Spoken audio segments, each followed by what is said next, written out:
Hello my future champions. आज हम जानेंगे स्थितिज ऊर्जा के बारे में। इट मीन्स पोटेंशियल एनर्जी, छोटे में पीई और छोटे में यू। ठीक है, यानी कि इसको शो करते हैं यू से। आप देखे भी होंगे जो कुल ऊर्जा होती है, कुल ऊर्जा वो होती है स्थितिज प्लस गतिज ऊर्जा का। ठीक है, दोनों का योगफल होती है कुल ऊर्जा। क्या होता है, यानी कि गतिज ऊर्जा काइनेटिक एनर्जी। किसी गतिशील वस्तु में जो ऊर्जा उसकी गति की वजह से है। ठीक है, कोई बॉल है, उसे आप फेंक रहे हैं 4 मीटर पर सेकंड की स्पीड से, ये उसकी स्पीड हो गई। इसका मास यानी कि द्रव्यमान जो है वो अगर मान लीजिए 100 ग्राम है, तो उसमें कितना आ जाएगा गतिज ऊर्जा, k equal to half mv²। बहुत आसान था, हाफ m है 100 ग्राम, तो यानी कि ये आपका आ जाएगा 0.1 किलोग्राम। राइट, उतना ही आएगा। ओके, इंटू 4 का स्क्वायर। आगे आप सॉल्व कर देंगे तो आपको जो मान आना है वो आ जाएगा। ठीक है, ये आपका था के बारे में, जो कि बच्चा आराम से करता है फील कि हाँ वास्तव में क्या होता है। परंतु जब बात आती है यू के बारे में कि क्या होता है स्थितिज ऊर्जा, तो वो ठीक से समझ नहीं पाता है कि एग्जैक्टली क्या होता है स्थितिज ऊर्जा। तो समझानेंगे आज, ठीक है, अच्छे से कि क्या होता है ये। तो आज हमें पढ़ना है कि यू क्या होता है। यू मीन्स स्थितिज ऊर्जा क्या होती है, वो जानना है हम लोग को आज। ठीक है, तो जैसा कि इसके नाम से स्पष्ट है, स्थितिज ऊर्जा किसी भी वस्तु में उसकी स्थिति या विकृति के कारण जो ऊर्जा निहित अर्थात विद्यमान मौजूद होती है उसे बोलते हैं उस वस्तु की स्थितिज ऊर्जा। फिर सुन लीजिए, किसी भी वस्तु में उसकी स्थिति या विकृति के कारण जो ऊर्जा निहित होती है यानी कि विद्यमान होती है, मौजूद होती है, उसे बोलते हैं उस वस्तु की स्थितिज ऊर्जा। कैसे है वो देखते हैं। तो सपोज करते हैं कि आपका पृथ्वी का तल है और इस तल पे कोई 5 किलोग्राम का कोई ईंट रखा हुआ था। कोई बड़ा सा ईंट है, उसका मास दिया गया है 5 किलोग्राम। मास मीन्स द्रव्यमान। ठीक है, अब कोई व्यक्ति जो है इसको यहाँ से उठा करके ऊपर ले जाता है छत पे, माना कि छत है कोई, ठीक छत है, तो इसको उठाया और छत पे ले गया, यहाँ पर रखा। कितना मास है, 5 किलोग्राम। तो जाहिर सी बात है उसने कुछ कार्य किया होगा। आप पढ़े भी होंगे फॉर्मूला, कार्य बराबर बल गुणे विस्थापन। तो जो बल लगाया वो और जिसमें विस्थापन हुआ, तो उसके यहाँ पे जो विस्थापन, जो उसकी ऊंचाई है, जो उसका विस्थापन है, सब मानते हैं कि वो दिया गया है 100 मीटर। ठीक है, वस्तु यहाँ पर था, तो कोई व्यक्ति आया, उसको उठाया, 100 मीटर रखा ऊपर जाकर छत पे, तो उसने कुछ कार्य किया होगा। कार्य जो बल लगाया वो बल गुणे जो उसका विस्थापन था 100 मीटर, वो उसका आगे कार्य, जो भी इसका आएगा वो आपका आ जाएगा कार्य। हमें ये भी जानना है ऊर्जा के बारे में। ठीक है, हमें जानना है ऊर्जा के बारे में। तो व्यक्ति ने जो कार्य किया है, इस वस्तु को यहाँ से वहां पे उठाने में जो कार्य किया है, वही कार्य, ठीक है, वही कार्य उस वस्तु में इकट्ठा हो जाता है स्थितिज ऊर्जा के रूप में। Okay guys, listen to me very carefully. Okay, listen to me very carefully, बहुत ही ध्यान से सुनिए। वस्तु था, उसको उठाया गया है, ऊपर ले गया है 100 मीटर की ऊंचाई है, मास का है 5 किलोग्राम। जो कार्य किया गया है, हम जानना है कितना कार्य किया गया वो देखते हैं। W = F/s। इस केस में बात हो रही है द्रव्यमान के बारे में ना कि बल के बारे में। तो उसको हम कर दे रहे हैं, F का कर दे रहे हैं mg, F से mg कर दे रहे हैं। आप पढ़े भी होंगे क्लास 9th में कि W = F = mg। W small वाला है, वेट है, वेट भार है, भार बराबर F = mg। या पढ़े भी होंगे क्लास 9th में। भार है, बल है mg। वैसे भी you know very well F = m में, बट इन दिस केस बात हो रहा है पृथ्वी का, तो इसलिए g लिया गया है। ठीक है, a बदल गया है g में, तो mg हो गया वास्तव में। तो ये आपका वास्तव में है ग्रेविटी का फोर्स है, गुरुत्व बल है। F हो गया mg। S यानी कि विस्थापन, यहाँ पे कितना दिया गया विस्थापन, 100 मीटर, यानी कि चला एच एच mgh, तो mgh, W is equal to बड़ा वाला W है mgh।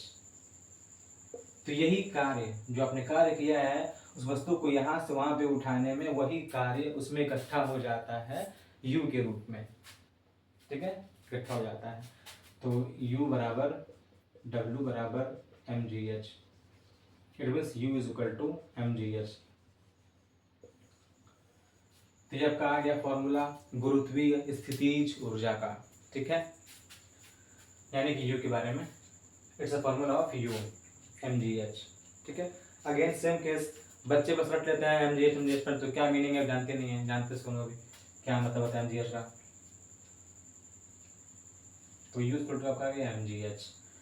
तो अभी मैंने कहा कि जो आपने कार्य किया है वो कार्य इस वस्तु में इकट्ठा हो गया है U के रूप में, यानी कि स्थितिज ऊर्जा के रूप में, ठीक है। अब आपको पहले जानना पड़ेगा कि ऊर्जा क्या होता है। पता नहीं क्या होता है ऊर्जा? किसी भी वस्तु के कार्य करने की क्षमता को ऊर्जा कहते हैं, ठीक है। बच्चे बस रट लेते हैं, परंतु उन्हें पता नहीं होता है कि एग्जैक्टली क्या है ये, जानते हैं हम लोग उसको भी अच्छे से। तभी हमको ये प्रूव करना है कि इस वस्तु में अगर स्थितिज ऊर्जा है, अगर है, तो फिर कैसे प्रूव करेंगे कि इसमें ऊर्जा है, ठीक है, आसान है। तो अब तो ये वस्तु गया है ऊपर, वस्तु जो है चला गया ऊपर ना, उसको हटाते हैं। अब वस्तु को ऐसे हटाते हैं क्योंकि वस्तु ऊपर जा चुका है इसीलिए, ठीक है, वस्तु चला गया ऊपर।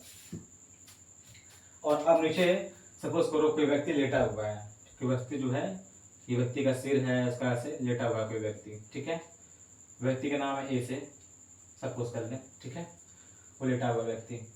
तो अब अगर हमको ये प्रूफ करना है कि इसमें स्थितिज ऊर्जा है या नहीं, मतलब कि ऊर्जा है या नहीं, मतलब कि इसमें कार्य करने की क्षमता है या नहीं, ठीक है, तो चुपचाप उसके मास गिरा देते हैं, गिर गया।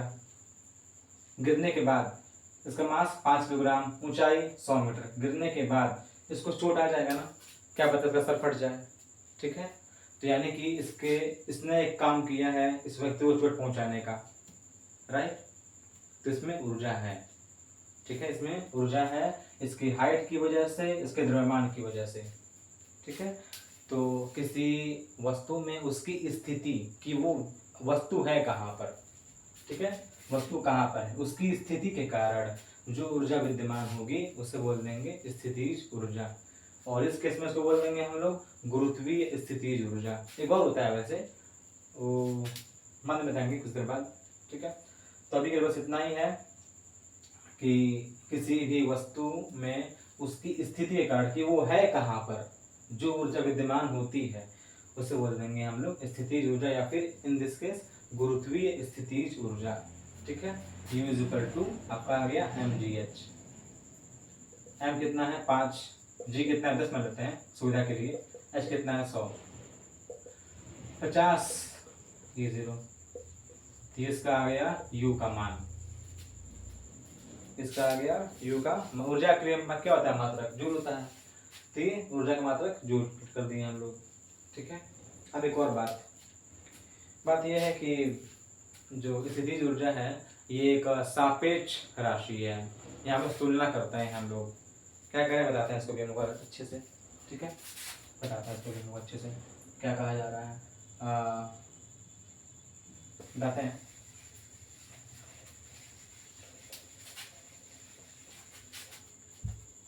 अब देखो सपोज करो ना कि यहाँ पे कोई टेबल रखा हुआ है, टेबल, ठीक है, ये टेबल है, और ये आपका हो गया पृथ्वी, ये हो गया पृथ्वी का तल, ठीक है, पृथ्वी का तल, और वस्तु कोई यहाँ पर है, वस्तु कोई यहाँ पर रखा हुआ है 5 किलोग्राम का, ऊंचाई जो टेबल से उसकी ऊंचाई है वो है 100 मीटर, और जो उसकी ऊंचाई पृथ्वी के तल से है वो 200 मीटर सपोज, ठीक है। अभी आपको समझना पड़ेगा कि गुरुत्वीय स्थितिज ऊर्जा एक सापेक्ष राशि है, ठीक है, मतलब कि ये डिपेंड करता है कि आप कहाँ से नाप रहे हैं, ठीक है ना। यू जो है वो डिपेंड करेगा कि आप नाप कहाँ से रहे हैं। दैट्स वाई इसे मैं बोल रहा हूँ सापेक्ष राशि।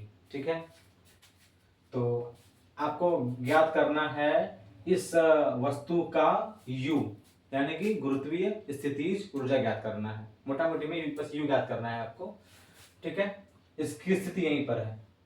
इस वस्तु की जो स्थिति है वो हिलेगी नहीं, उसका द्रव्यमान बदलेगा नहीं। आपको निकालना है बस यू का मान। अब आप मान निकालना है इसके लिए यहां से, तो ये आपका हो जाएगा एक संदर्भ बिंदु या फिर संदर्भ स्तर, यानी कि रेफरेंस लेवल कि आप नाप कहाँ से रहे हैं, ऊंचाई को कहाँ से नाप रहे हैं। तो मान लेते हैं U1 आपका कर रहे हैं ये टेबल के लिए MGH में कर दे रहे हैं H1 F का मान लीजिए H1 है पहला हाइट, M ये G और ये H, ये आपका इतना आ गया टेबल के लिए। मतलब कि अगर ये वस्तु यहाँ से गिरेगा तो इतना जूल का कार्य करेगा वो। ठीक है, अब मानते हैं कि यहाँ पे टेबल है ही नहीं, वो सीधे नीचे गिर रहा है, सीधे यहाँ पे गिर रहा है, टेबल नहीं है इस बार, सीधे यहाँ पे गिर रहा है, तो उसमें कितनी ऊर्जा होगी।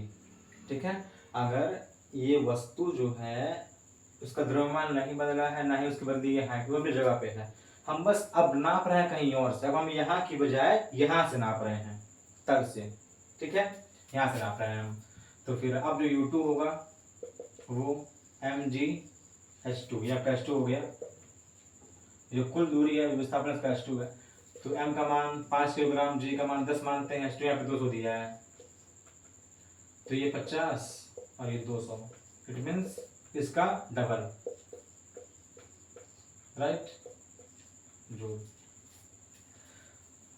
तो यहाँ से आपने देखा कि केवल रेफरेंस बिंदु यानी कि रेफरेंस लेवल, हिंदी में संदर्भ स्तर या संदर्भ बिंदु को बदल करके यू का मान अलग अलग आ गया। ठीक है, तो अर्थात यू एक सापेक्ष राशि है जो डिपेंड करती है कि आप नाप कहाँ से रहे हैं, आप यू को कहाँ से नाप रहे हैं, यहाँ से नाप रहे हैं कि यहाँ से नाप रहे हैं। ठीक है, वस्तु तो अपनी जगह पे स्थित है, जहाँ थी वहीं पर है, उसका द्रव्यमान जो था वही है, M सब सेम था, यहाँ पे G भी सेम था, बदला केवल हाइट। क्यों बदला हाइट? क्योंकि आप जाने कि आपको नापना कहाँ से है। ठीक है, हाइट को नापना कहाँ से है, यहाँ से नापना है कि यहाँ से कहीं और से। ठीक है, देखो ये आपका मार्कर है, इसका मार्कर है, ये मार्कर भी आपका यहाँ पर है। आपको अभी याद करना है कि इसका कितना है स्थितिज ऊर्जा। हाँ ठीक है, तो अगर हम नापते हैं इसके लेवल में, तो जो इसकी हाइट होगी, मान लो इसका मास दिया गया 100 ग्राम, तो 100 ग्राम गुणे 10 गुणे इसकी हाइट जो है, ये हो जाएगा इसके लेवल में।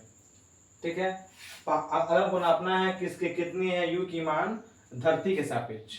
ठीक है, तो जो कुल हाइट है वो लेंगे ना, राइट, तो वही मास 100 ग्राम, G 10 और हाइट पूरा धरती से। तो डिपेंड करता है कि आप हाइट कहाँ से ले रहे हैं, तो अतः यू एक सापेक्ष राशि है। ठीक है, ये हो गया। और क्या जानने योग्य बात है इसमें यू के बारे में? हाँ, जो भी है मैंने आपसे कहा था कि इसकी एक और प्रकार होती है, वो होती है प्रत्यास्थ स्थितिज ऊर्जा। ठीक है, वो क्या होता है वो देखा जाए। तो किसी वस्तु में उसकी स्थिति के कारण जो विद्यमान होती है उसे बोलेंगे गुरुत्वीय स्थितिज ऊर्जा। अब आते हैं प्रत्यास्थ वाले पे। तो यहाँ पे कोई स्प्रिंग था, स्प्रिंग है, अभी ये स्प्रिंग की नॉर्मल स्टेट है, सामान्य अवस्था है, ये इसकी सामान्य अवस्था है। अब अगर उसको हम लोग दाब दें या फिर खींच दें, ठीक है, माना कि दाब दिए हैं या फिर माना कि खींच दिए हैं, जो करना कर लो। ठीक, खींच दिए। अब तुम यहाँ बताओ, क्या तुमने कुछ काम किया? ये स्प्रिंग था ऐसे, तुमने इसको दाब दिया, तुमने कुछ काम किया? काम किया। स्प्रिंग था ऐसे, तुमने इसे खींच दिया, तुमने कुछ काम किया। तो जो तुमने काम किया है, जो तुमने कार्य किया है, वही कार्य इस वस्तु में या फिर इस निकाय में इकट्ठा हो जाएगा स्थितिज ऊर्जा अर्थात यू के रूप में। ठीक है, स्प्रिंग एक प्रत्यास्थ वस्तु है। अब क्या होता है ये वस्तु, ये कक्षा 11 में अच्छे से आता है वैसे कि क्या होता है प्रत्यास्थ वस्तु। जब किसी वस्तु को, मान लो रबड़ है, रबड़ या स्प्रिंग, ठीक है, खींचे फिर छोड़ दिए, ठीक है, स्प्रिंग और रबड़ दोनों ही वापस अपनी अवस्था में आ जाते हैं, तो इन्हें हम बोलेंगे प्रत्यास्थ वस्तु, और इस गुण को बोलते हैं प्रत्यास्थता। ठीक है, आप किसी वस्तु मान लो रबड़ आपका ऐसे है, रबड़ आपका ऐसे है, ये सब खींच दिए हैं, ये ऐसे हो गया रबड़, खींचने पे रबड़ था, खींच दिए, इतना हो गया, इसको बोलेंगे हम लोग विकृत अवस्था, विकृत। ठीक है, यानी कि इसमें आ गया है विकृति, अवस्था विकृत है, इसमें आ गया है विकृति, यानी कि डिफॉर्मेशन, यानी कि डिफॉर्मेशन। हमने वस्तु को डिफॉर्म कर दिया है, हमने वस्तु को डिफॉर्म कर दिया है, था ऐसे कर दिया ऐसे, तो हमने उसके रूप को बिगाड़ दिया है ना, हमने उसके रूप को बिगाड़ दिया है, रूप में था ऐसे बिगाड़ दिया ऐसे, रूप में था ऐसे बिगाड़ दिए ऐसे, रूप में था ऐसे बिगाड़ दिए ऐसे, तो हमने उसके रूप को बिगाड़ दिया है, डिफॉर्म कर दिया है, विकृत कर दिया है। ठीक है, तो हम जो कार्य किए थे इसमें, वो इसमें इकट्ठा हो गया है प्रत्यास्थ स्थितिज ऊर्जा के रूप में। अब फिर से आपको करना है प्रूफ की कैसे इसमें ऊर्जा है, प्रूफ करना है। ठीक है, था ऐसे, उसको हम दाब दिए ऐसे, जब छोड़ेंगे इसको तो ये अपने आप ऐसे गति करेगा, ये भी ऐसे ही है, खींचे थे इसको, छोड़ेंगे तो भी अपने आप ये ऐसे ऐसे गति करेगा। अब तुम बताओ कि बिना ऊर्जा हुए गति संभव है? नहीं ना, राइट। तो यानी कि इसमें ऊर्जा है। अब कौन सी ऊर्जा है? तो प्रत्यास्थ स्थितिज ऊर्जा। आया कहाँ से? आपने जो कार्य किया था वही कार्य इसमें इकट्ठा हो गया है यू के रूप में। ठीक है, तो इसे बोलेंगे हम इस केस में प्रत्यास्थ स्थितिज ऊर्जा, in English elastic potential energy. ठीक है, इसका होता है formula U is equal to half K X square. K को बोलते हैं स्प्रिंग कांस्टेंट। अभी इसको बताएंगे कुछ देर में, अगले वीडियो में बताएंगे उसको कि के क्या होता है। और सबका हो जाएगा विस्थापन कि आपने कितना विस्थापन किया है। मान लीजिए आपका था 10 सेमी का, इस आप कर दिए 5 सेमी, तो ये सबका आ जाएगा 5 सेमी। ठीक है, कितना आपने उसको दबाया है। ये 10 का था, ऐसा कर दिया 20 सेंटीमीटर लंबा, तो आपका कैसा आ जाएगा 10 सेंटीमीटर। ठीक है, 20 माइनस 10 कितना लंबा किए हो, 10 माइनस 5 कितना छोटा किए हो, तो आपका एक्स है। क्या आपने कितना लंबा किया है, छोटा किया है, वो आपका एक्स है। कितना आपने उसमें विस्थापन किया है, वो आपका एक्स है। ठीक है, तो ये आपका हो जाएगा स्थितिज ऊर्जा। तो किसी वस्तु में उसकी स्थिति या विकृति के कारण जो ऊर्जा विद्यमान होती है उसे बोलते हैं स्थितिज ऊर्जा। राइट, तो लास्ट टाइम आई रिपीट, किसी भी वस्तु में उसकी स्थिति कि वो कहाँ पर है या उसकी विकृति के कारण जो ऊर्जा उसमें विद्यमान होती है, निहित होती है, उसे बोलते हैं उस वस्तु की स्थितिज ऊर्जा। Okay, thank you.